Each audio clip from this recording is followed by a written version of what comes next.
I've been thinking about how COVID-19 is a plague.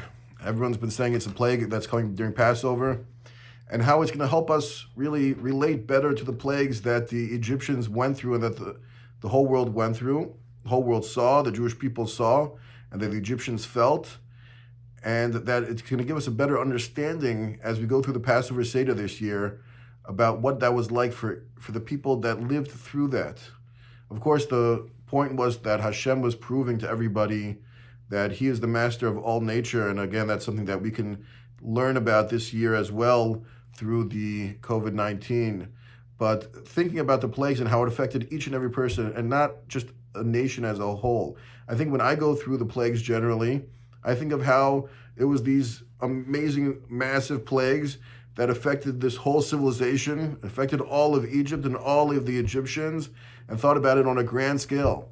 But this year, I think I'm going to take a different approach and think about how it affected each Egyptian personally, not just the nation as a whole, but each one personally. And the same thing with COVID-19. It's affecting the whole world.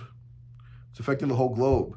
But when you think about how it's affecting each and every person, and it's the ripple effect, and how even the people that don't have it, how their lives have been turned upside down, I think that gives us new insight into those plagues as well.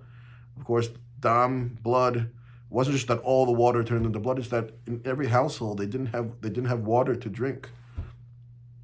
And through with all the different plagues, not just thinking about the grand scheme of them, but thinking how it affected each and every Egyptian and what that Egyptian must have felt like, what he must have thought about Paro, his leader, probably very similar to some of the things that we think about our leaders, what they thought about God and what was God's role in all of this.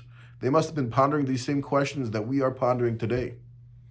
So those are some of the things that I'm going to be thinking about, not on a grand scale, but I'm going to be thinking about the plagues on a very small scale about each person, how they were affected and what they thought going through those plagues.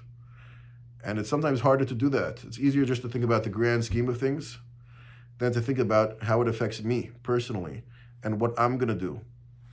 There's a story that says that, I think Bishal Salanter, it says about him that he was the person that started the Musar movement and really had a lot of insight into human thinking.